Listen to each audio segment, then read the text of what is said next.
आज हम आपके लिए एक बेहद चौंकाने वाली और दिलचस्प खबर लेकर आए हैं। यह खबर ऐसी है कि सुनकर आप हैरान रह जाएंगे। अजमेर शरीफ की दरगाह, जिसे ख्वाजा मोइनुद्दीन चिश्ती की मदीना के रूप में जाना जाता है, एक बार फिर से अपनी जिंदा करामत से सबको हैरान कर रही है। किसी भी मकान ए इबादत की करामत और घटनाएं अक्सर हम सभी को हैरान कर देती हैं, और अजमेर दरगाह का मामला भी कुछ ऐसा ही है। आप इस वीडियो को आखिर तक देखिए ताकि आप भी जान सकें कि इस बार अजमेर दरगाह ने हमें किस अनोखी करामत का एहसास कराया है। अस्सलामु अलैकुम प्यारे दोस्तों, एक बहुत ही ज्यादा और बुरी खबर सामने आ रही है। जी हां दोस्तों, अगर आज का मुसलमान जाग चुका है तो मैं उन्हें एक ऐसी खबर से रूबरू करवाने वाला हूं जिसको सुनने के बाद यकीनन आपको एक बहुत बड़ा सदमा लग सकता है। इसीलिए वीडियो को आप लोग पूरा आखिर तक जरूर देखिएगा। दोस्तों, चाहे आप हिंदू हो या मुसलमान हो, सिख हो या ईसाई हो, तमाम ही लोग इस वीडियो को देखने के बाद जितना ज्यादा हो सके उतना ज्यादा शेयर करें ताकि जो भी ख्वाजा गरीब नवाज के चाहने वाले हैं उन तक यह वीडियो पहुंच सके। दोस्तों, आप जानते ही होंगे कि हमारे भारत देश के अंदर किस तरह से आज के वक्त में नफरत फैलाई जा रही है। भाई भाई को तोड़ने की कोशिश की जा रही है, जबकि इस देश के अंदर रहने वाले हिंदू हो, मुस्लिम हो, सिख हो या ईसाई हो, सभी मिलजुल कर रहते हैं। लेकिन कुछ ऐसी नफरत पसंद लोग हैं जो कि लगातार भारत देश को तोड़ने की कोशिश में लगे हुए हैं, और जो भारत देश को तोड़ने की कोशिश करता है वही इस देश का तो दूर की बात है, वह इंसान नहीं हो सकता। जी हां दोस्तों, आपको बता देना चाहता हूं कि लगातार हमने देखा जो भी सरकार के नजदीक रूप से बनी हुई चीज है, चाहे वह मस्जिद हो, दरगाह हो या फिर मदरसा हो, इन तमामी चीजों के ऊपर लगातार कार्रवाइयों हो रही है और यह सिलसिला लगातार जारी भी है। ऐसे में दोस्तों, आपको बता देना चाहता हूं कि अब अजमेर दरगाह यानी ख्वाजा गरीब नवाज की दरगाह, ख्वाजा हिंद की दरगाह को लेकर भी एक बहुत ही ज्यादा अफसोसनाक खबर निकल कर आ रही है। नफरत पसंद लोग जो हैं वह अब बड़ी बड़ी बारगाहों को भी टारगेट करने लगे हैं। जैसा कि आपको बता देना चाहता हूं कि महाराणा प्रताप, उन्होंने राजस्थान के जो मुख्यमंत्री हैं उनको एक लेटर लिखा है और यह बात लिखी है, ख्वाजा गरीब नवाज की दरगाह की जांच होनी चाहिए, वहां पर भी मंदिर ही मिलेगा। जी हां दोस्तों, इस तरह का एक बहुत बड़ा दावा किया है, जबकि हम जानते हैं कि यह दरगाह सदियों पुरानी है और यहां से तमाम ही हिंदू, मुस्लिम, सिख और ईसाइयों की आस्था जुड़ी हुई है। सच्चाई यह भी है कि दरगाह में करीब 90% लोग जो हैं वह हिंदू जाते हैं और 10% लोग मुसलमान जाते हैं। लेकिन तमाम हिंदू जब यहां आ जाते हैं तो उनकी आस्था तो जुड़ी हुई है, साथ ही साथ उनकी मन्नतें, मुरादें भी यहां पूरी होती हैं।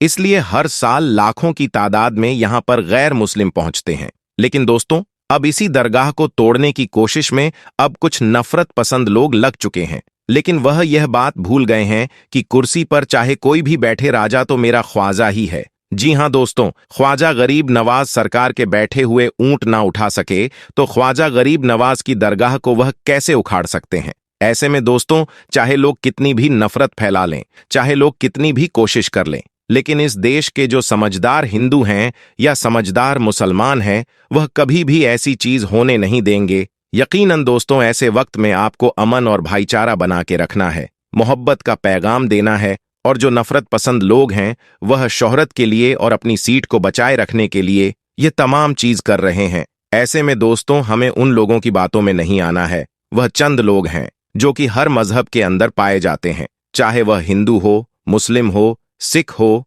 या ईसाई हो। हर मजहब के अंदर 2-4% ऐसे लोग जरूर होते हैं जो कि देश को तोड़ने कोशिश में लगे हुए हैं। ऐसे लोग इंसान हो ही नहीं सकते, क्योंकि मजहब नहीं सिखाता आपस में बैर रखना। हिंदी है हम वतन है, हिंदुस्तान हमारा। जी हां दोस्तों, जो इस देश का नागरिक होगा वह अमन और भाईचारे की बात करेगा, कभी भी इस तरह से दूसरों की आस्था को तोड़ने की कोशिश नहीं करेगा, दूसरों की बारगाह को तोड़ने की कोशिश नहीं करेगा। इसीलिए मुझे लगा कि आप तक यह बात जरूर पहुंचानी चाहिए। प्यारे दोस्तों, ये भी सच है कि इस दरगाह में हमारे भारत देश के प्रधानमंत्री हर साल चादर भिजवाते हैं। क्या हमारे भारत देश के प्रधानमंत्री की भी आस्था इस दरगाह से जुड़ी हुई है?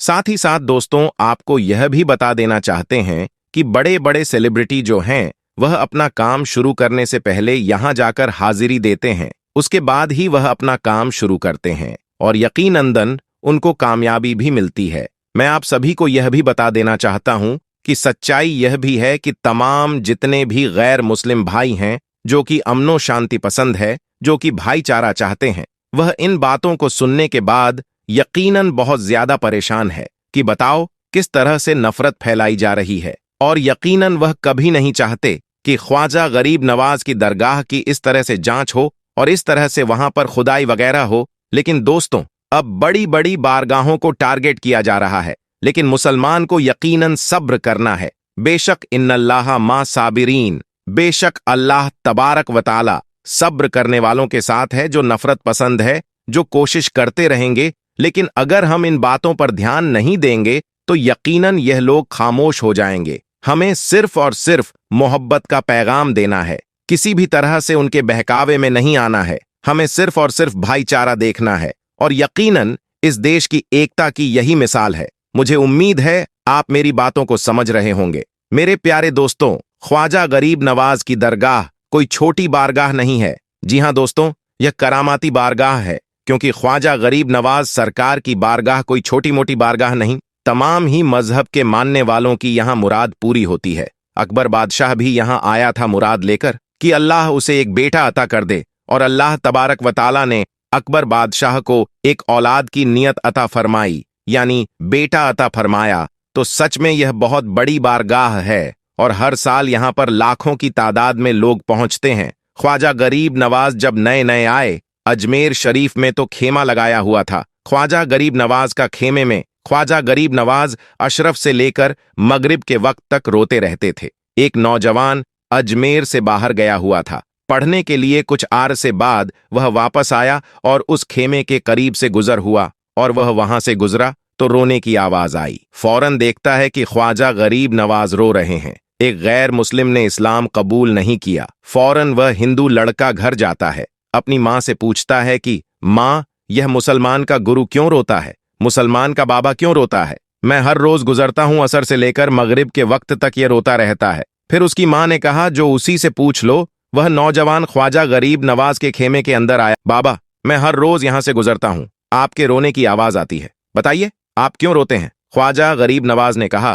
कि तुम जानना चाहते हो कि मैं क्यों रोता हूं? मैं एक मुद्दत अपने मुर्शिद के साथ गुजारी है, मुर्शिद की खिदमत में गुजारी है। मुझे अपने पीर की याद रुलाती है। मैं असर से मगरिब के वक्त तक अपने मुर्शिद की याद में रोता रहता हूं। उस नौजवान ने कहा, अच्छा, मैं तो सुना था कि इंसान को जब दर्द होता है, तकलीफ होती है, तो तकलीफ में इंसान रो लेता है, मोहब्बत में भी इंसान को रोना आता है। तो उसने कहा, तो फिर मुझे भी रोना है, मैं भी रोना चाहता हूं, मुझे भी रोना सिखा दीजिए। कहाँ तू रोना चाहता है? तो उसने कहा, हाँ, मैं भी रोना चाहता हूं। कहा, ठीक है, 2 शर्तें ही, मुसलमान हो जा और मेरा मुरीद हो जा। उसने कहा, मैं माँ से इजाजत तलब करूंगा। माँ के पास गया इजाजत लेने के लिए। माँ ने कहा, तू जिद्दी है, जो तू इरादा कर लेता है तो वह पूरा करता है, जा, जो करना चाहता है वह कर ले। ख्वाजा गरीब नवाज की दरगाह में हाजिर होता है, अर्ज करता है, या बाबा, मैं भी मुसलमान होना चाहता हूं, मुझे अपना मुरीद बना लीजिए। ख्वाजा गरीब नवाज ने मुरीद उसे कर लिया। ख्वाजा गरीब नवाज का मुरीद हो गया। अब ख्वाजा गरीब नवाज ने कहा, अब सारा वक्त मेरे साथ गुजरेगा। नाश्ते के वक्त ख्वाजा गरीब नवाज के साथ, सहरी के वक्त ख्वाजा गरीब नवाज के साथ, पूरा दिन उस ख्वाजा गरीब नवाज के कुब्र की कुछ ऐसी आदत हो गई। ख्वाजा गरीब नवाज का दीवाना हो गया, उनका आशिक हो गया। कुछ अरसा गुजरा। ख्वाजा गरीब नवाज ने फरमाया, अब तेरे लिए 3 दिन की छुट्टियां हैं, 3 दिन के लिए चला जा। उसने कहा, कोई मसला नहीं, ठीक है, 3 दिन के लिए चला जाता हूं। कहा, 3 दिन के लिए तुम मुझसे मुलाकात नहीं कर सकता। उसने कहा, ठीक है, नहीं मिलूंगा। वह घर चला गया। पहले दिन जब घर गया, यह वह नौजवान था जो 3 रोटियां खाया करता था। आज एक लुकमा भी नहीं खा पाया। उसे कुछ हो गया। कह रहा है कि मुझे कुछ अकेला सा महसूस हो रहा है, मेरे दिल में कमी सी महसूस हो रही है। यूं वक्त गुजरता गया। अब रात का वक्त आया, आंख ना लगी, सो ना पाया। फिर घर की छत पर चला गया। माँ ने देखा कि बेटा छत पर क्यों चला गया। माँ छत पर जाती है और पूछती है कि क्या हुआ। वह बोलता है कि पता नहीं माँ, मैं तो फौरन सो जाता था, आज नींद भी नहीं आ रही है, आज खाना भी नहीं खा पाया। माँ तू चली जा। माँ चली जाती है। और यूं जब सहरी का वक्त होता है, उसकी आंखों से अश्कों की बरसात हो जाती है। वह रो रहा है, उस पर रिक्त तारी है। माँ आती है, पूछती है कि बेटे क्या हुआ। कहा, माँ मुझे प्यार हो गया है, माँ मुझे मोहब्बत हो गई है, माँ मुझे इश्क हो गया है। माँ तू जा गरीब नवाज के पास और कहा कि आप मुझे बुला लो। अब मुझे जुदाई बर्दाश्त नहीं होती, अब मुर्शिद की जुदाई बर्दाश्त नहीं होती। माँ फौरन ख्वाजा गरीब नवाज की बारगाह में हाजिर होती है और कहती है, मुसलमान के बाबा, तुमने मेरे बेटे को क्या कर दिया? तुम्हारा ताल्लुक नहीं समझ पाती, तुम्हारा रिश्ता नहीं समझ पाती, लेकिन वह तो रो रहा है, उसे वापस बुला लो। ख्वाजा गरीब नवाज ने कहा, नहीं नहीं, अभी वक्त नहीं है। मैं अपनी जबान में कहता हूं कि अभी तो ईब जुदाई इश्क है, रोता है क्या? आगे आगे देख होता है क्या? तेरी तमन्ना थी, तेरी ख्वाहिश थी कि मोहब्बत में रोने की आदत हो जाए। माँ को वापस भेज दिया, कहाँ? वापस चली जा, उसे कह दे कि अभी इजाजत नहीं है, अभी तो इब्दता है। वह वापस चली जाती है, बेटे को बताती है कि मेरे बेटे, वह तो इजाजत नहीं दे रहा है। कहा, माँ सुन ले, माँ अब अगर नहीं बुलाया तो मैं मर जाऊंगा, यह मोहब्बत मुझे मार डालेगी। माँ अगर मुझे जिंदा देखना चाहती हो तो मेरे मुर्शिद को राजी कर, उनको बता दे कि अब यह जुदाई बर्दाश्त नहीं कर सकता। माँ फौरन गरीब नवाज की बारगाह में हाजिर होती है। कहा, गरीब नवाज करम फरमाइए, मुझ माँ की तमन्ना है, वह मर जाएगा। कहाँ माँ की तमन्ना है? तेरी बात मानता हूं, जाओ उसे वापस भेज दे। वह फौरन भागता हुआ ख्वाजा की बारगाह में हाजिर होता है। उस वक्त तक ख्वाजा अपने मुरीदों को दरस दे रहे हैं। फौरन ख्वाजा गरीब नवाज के दरवाजे पर खड़ा होता है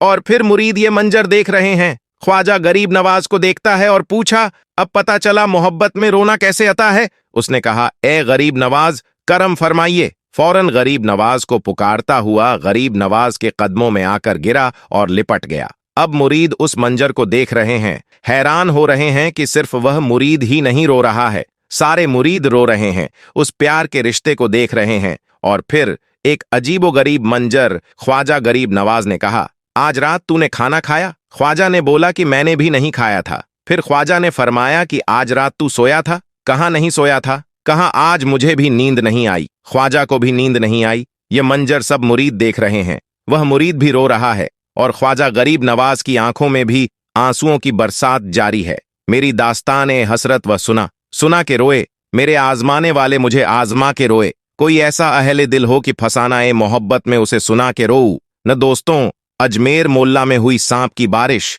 और दोस्तों जब हो गई अजमेर शरीफ में सांप की बारिश तो फिर क्या हुआ? और जब सांप की बारिश हुई तो इन सांपों ने क्या किया?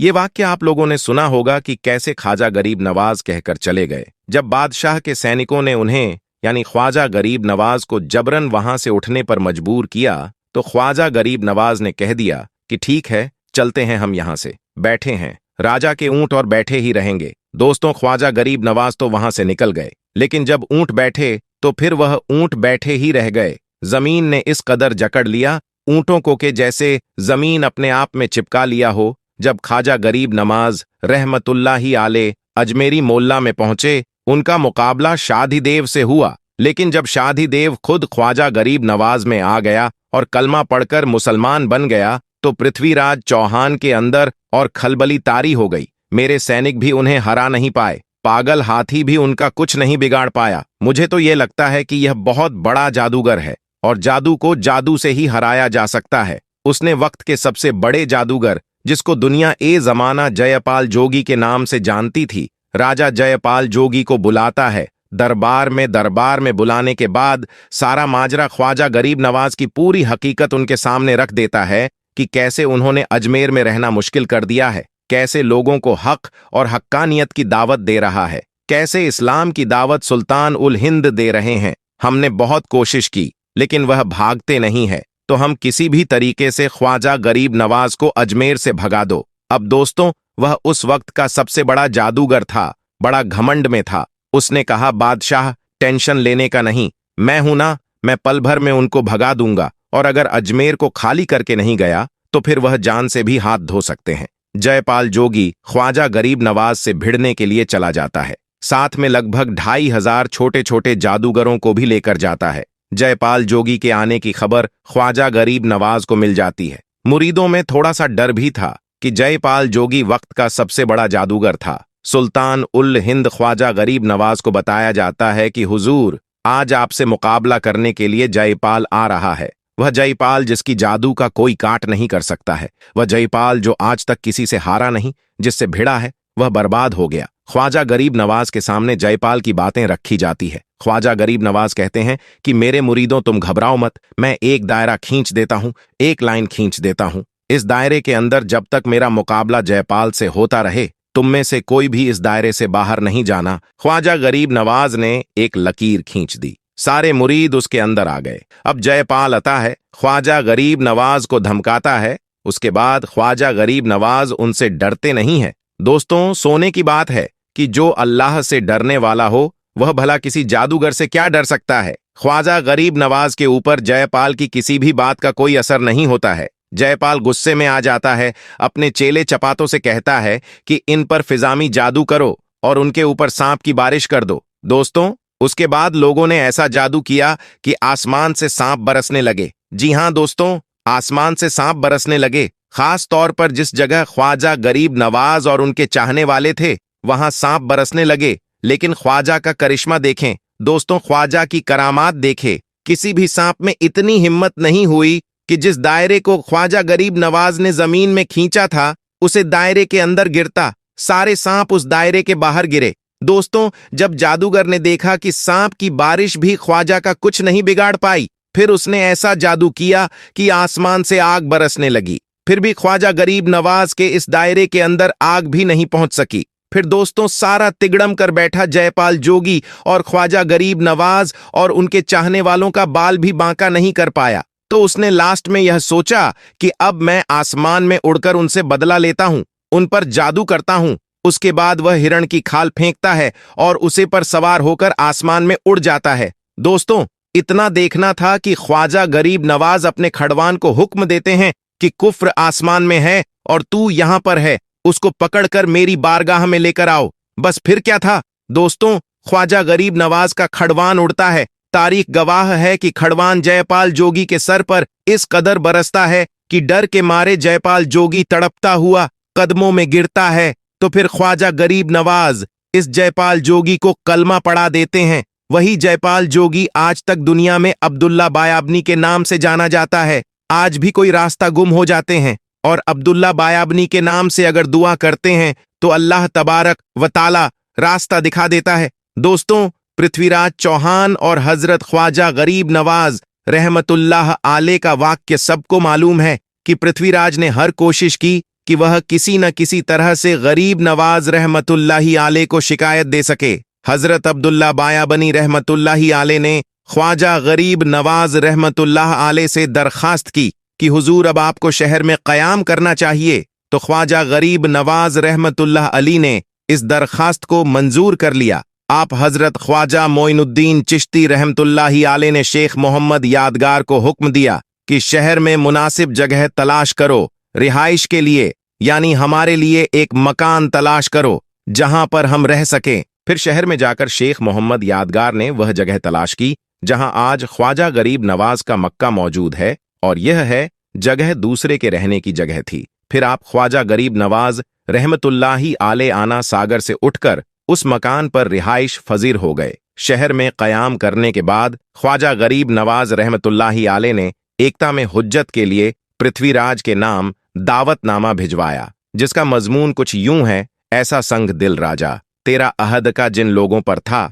वहां अल्लाह तबारक व ताला की एफ्जलो करम से इस्लाम में दाखिल हो गए, और अगर तू अपनी भलाई चाहता है तो मुसलमान हो जा, वरना जलील होगा। पृथ्वीराज पर गरीब नवाज रहमतुल्लाही आले की इस दावत का कोई असर न हुआ, और जो काशिद गरीब नवाज रहमतुल्लाही आले ने भेजा था वह वापस आ गया। उसके बाद आप गरीब नवाज रहमतुल्लाही आले ने मुराकीदा फरमाया और बड़ी देर तक आंखें बंद किए हुए आप रहमतुल्लाही आले बैठे रहे। उसके बाद आप गरीब नवाज रहमतुल्लाही आले ने आंखें खोलकर फरमाया, अगर यह शख्स अल्लाह तबारक व ताला पर ईमान न लाए तो उसे जिंदा गिरफ्तार कर लिया जाए और यह इस्लामी लश्कर के हवाले हो जाएगा। पृथ्वीराज का जब गरीब नवाज रहमतुल्लाही आले पर जोर न चल सका तो उसने मुसलमानों पर जुल्म सितम ढाना शुरू कर दिया। हजरत ख्वाजा गरीब नवाज रहमतुल्लाही आले का मुकाबला पृथ्वीराज ने शेर व शायरी से किया और उसे शिकस्त हुई। उसने अपने चेलों को भी आप रहमतुल्लाही आले के पास भेजा,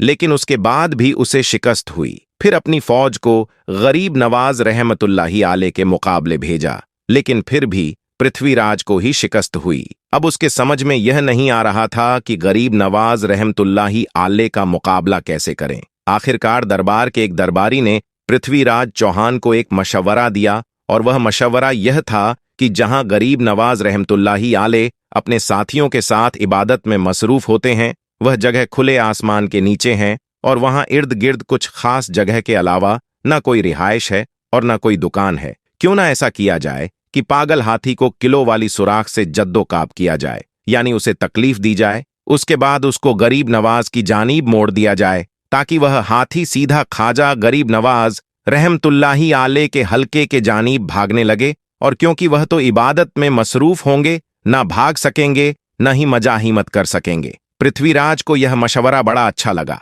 और इस तरह गरीब नवाज रहमतुल्लाही आले के चाहने वालों में से कोई बगावत न कर सकेंगे। और यहां हाथी का मामला एक हादसा मालूम होगा। फिर एक हाथी को पकड़कर जंगल से लाया गया जो बिल्कुल पागल था और किलों के साथ उस हाथी को चोटें दी गई और इस तरह उस गरीब नवाज रहमतुल्लाही आले के हल्के के जानीब में दौड़ाने का पूरा इंतजाम कर दिया गया। सबसे बड़ा खौफनाक हाथी यानी भारी हाथी गुस्से से भरा हुआ ख्वाजा गरीब नवाज रहमतुल्लाही आले के हल्के की जानीब दौड़ने लग गया और उस हाथी के दौड़ने से जमीन भी थरथरा रही थी और वहां मौजूद इर्द गिर्द के लोग उस हाथी को दौड़ते हुए देख रहे थे तो वह लोग दांतों तले उंगलियां दबाने लगे और तमाम मसाहिबिन और ख्वाजा गरीब नवाज रहमतुल्लाही आले हाथी के पांव तले कुचले जाएंगे। मसाहिबिन जब एक पागल हाथी को अपनी तरफ अंधाधुन आते देखा तो एक बार उन पर भी लड़जा तारी हो गया, मगर क्योंकि ख्वाजा गरीब नवाज रहमतुल्लाही आले पुरसुकून थे इसीलिए वह भी अपने जगह पर बैठे ही रहे। ख्वाजा गरीब नवाज रहमतुल्लाही आले ने जब यह मंजर देखा तो आप रहमतुल्लाही आले ने जमीन से एक चुटकी मिट्टी उठाई और हाथी की तरफ उस मिट्टी को फेंक कर फूंक मार दी। आप रहमतुल्लाही आले का यह अमल करना ही था कि हाथी उसी वक्त वहीं पर रुक गया और अचानक से वह पत्थर का बन गया। अल्लाहू अकबर। कुछ लम्हा पहले वह लोग जो हाथी से डर रहे थे वही लोग अल्लाहू अकबर कहने लगे और ख्वाजा गरीब नवाज के पास आ गए और मुसलमान हो गए। सुभान अल्लाह। इसी के साथ दोस्तों आपको ख्वाजा गरीब नवाज की एक और करामात के बारे में बताते हैं जिसे सुनकर आपका ईमान ताज़ा हो जाएगा। इसीलिए वीडियो के आखिर तक हमारे साथ बने रहे। तो चलिए शुरू करते हैं। प्यारे दोस्तों, ख्वाजा गरीब नवाज रहमतुल्लाह अली की मज़ार मुबारक को हिंदुस्तान के बादशाह औरंगजेब आलमगीर ने तोड़ने का इरादा किया। बादशाह औरंगजेब को वलियों के मुताबिक यह गलत फहमी थी कि मरने के बाद मज़ारों में उन्हें दोबारा जिंदा किया जाता है। अपने इसी वहम को दूर करने के लिए बादशाह औरंगजेब एक रोज गरीब नवाज की जियारत करने के लिए अजमेर शरीफ तशरीफ ले गए और जब अजमेर पहुंचे और अजमेर पहुंचकर औरंगजेब ने अपने ताजी से कहा कि चलो मान लेता हूं कि गरीब नवाज अल्लाह के वाली है, मगर मैं तो तभी ये मानूंगा जब मैं उनको सलाम पेश करूंगा तो मुझे सलाम का जवाब मिलना चाहिए। अगर सलाम का जवाब मुझे नहीं मिला तो मैं मज़ार शरीफ तोड़ दूंगा। तो औरंगजेब आलमगीर जब मज़ार पर पहुंचे और हाजिरी दी और वहां पर एक अदनाशा शख्स बैठा हुआ था, वह शख्स इंतजार कर रहा था। तो बादशाह औरंगजेब ने उस शख्स से पूछा, ऐ शख्स क्या मामला है, तुम यहां पर क्यों बैठे हो और तुम परेशान लग रहे हो? तो उस शख्स ने बादशाह औरंगजेब से फरमाया, हजरत मैं आपसे नबीना हूं, यानी कि मैं अंधा हूं और काफी आरसे से ख्वाजा गरीब नवाज रहमतुल्लाह अली से दुआ कर रहा हूं कि मेरी आंखों की रोशनी वापस आ जाए, लेकिन कोई फायदा नहीं होता। मैं काफी अरसे से यहां हाजिरी देता हूं और रो रो कर दुआ भी करता हूं कि अल्लाह ताला अपने इस वली के सदके में मेरी आंखों की रोशनी मुझे वापस कर दे, मगर आज तक मुझे कोई भी फायदा नहीं हुआ, यानी मेरी आज तक कोई हाजिरी और कोई दुआ कबूल नहीं हुई। तो बादशाह औरंगजेब ने उस शख्स से कहा कि मैं मज़ार पर सलाम पेश करने के लिए जा रहा हूं और जब मैं वापस आऊं और तब तक तेरी आंखों की रोशनी तुझे वापस न मिली तो मैं तलवार से तेरी गर्दन उड़ा दूंगा। इतना सुनना था कि वह अंधा शख्स और भी ज्यादा परेशान हो गया और ज्यादा गमगीन हो गया और वह अंधा शख्स यह सोचने लगा, अब तक तो मेरी आंखों की रोशनी नहीं थी, लेकिन अब मेरे गर्दन की बारी आ गई है। यानी वह अंधा शख्स कहने लगा, अब तक तो मैं मेरी आंखों से परेशान था, लेकिन मेरी आंखों की रोशनी नहीं है, मैं अंधा हूं। लेकिन बादशाह ने जब मेरी गर्दन उड़ाने की बात कही है, यानी अब मेरा बचना बहुत ही ज्यादा मुश्किल नजर आ रहा है। फिर उस अंधे शख्स ने जोर जोर से रो रो कर और तड़प तड़प कर ख्वाजा गरीब नवाज से फरियाद करने लगा। और जब बादशाह औरंगजेब ने ख्वाजा गरीब नवाज को सलाम पेश किया, यानी कि जब बादशाह औरंगजेब मज़ार के पास गए और मज़ार के पास जाकर उन्होंने सलाम अर्ज किया तो मज़ार में से कोई जवाब नहीं मिला। जब बादशाह औरंगजेब ने एक मर्तबा सलाम पेश किया तो जवाब नहीं मिला। फिर बादशाह औरंगजेब ने दूसरी मर्तबा सलाम पेश किया तो फिर भी जवाब नहीं मिला। लेकिन जब तीसरी मर्तबा बादशाह औरंगजेब ने सलाम किया तो अंदर से आवाज आई, वालेकुम अस्सलाम वरहमतुल्लाहि वबारकातुहू। फिर मजार शरीफ से आवाज आती है, ऐ बादशाह औरंगजेब, दोबारा ऐसी जिद ना करना, क्योंकि तुम्हारी जिद की वजह से मैं उस अंधे आदमी की आंखों की रोशनी लेने अर्श इलाही पर गया था और इसी वजह से तुम्हारे सलाम के जवाब देने में देर हो गई। सुभान अल्लाह। ख्वाजा गरीब नवाज की करामात को देखने के बाद बादशाह औरंगजेब रहमतुल्लाह ही ताला अलैहि खुद एक अल्लाह के वली बन गए।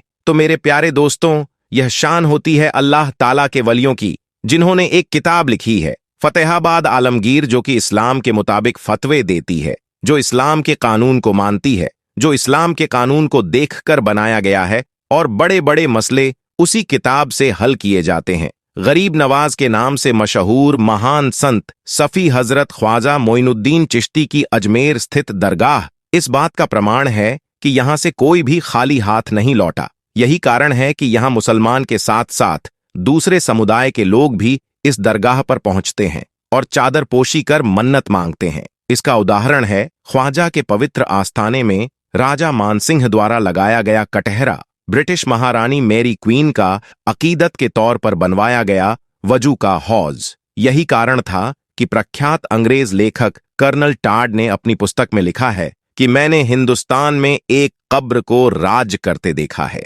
क्योंकि वह चिश्ती सूफी संत ख्वाजा मोइनुद्दीन चिश्ती रहमतुल्लाह अलैह की दरगाह अजमेर शरीफ की ओर इशारा कर रहे थे। इस्लामिक तहजीब में अल्लाह के वली का मकाम बहुत ऊंचा माना जाता है। ख्वाजा साहब की दरगाह पर हर मजहब के लोग अपनी दुआएं लेकर आते हैं और उनके वसीले से अल्लाह से मदद मांगते हैं। कर्नल टॉड ने देखा कि एक दरगाह जहां एक वली की कब्र है, वहां पर इतनी बेपनाह मोहब्बत और इज्जत थी जो कि हुक्मरानों से भी ज्यादा मानी जा रही थी। इसीलिए उन्होंने यह कहा कि मैंने एक कब्र को राज करते देखा है, क्योंकि वहां की रूहानी ताकतें लोगों के दिलों पर राज कर रही थीं। ख्वाजा मोइनुद्दीन चिश्ती रहमतुल्लाह अलैह एक अत्यंत सम्मानित सूफी संत थे, जिन्होंने भारत में इस्लाम के प्रकाश को फैलाने में अहम भूमिका निभाई। वे चिश्ती सिलसिले के एक प्रमुख संत थे। उनकी दरगाह अजमेर राजस्थान में स्थित है, जो आज भी मुसलमानों के लिए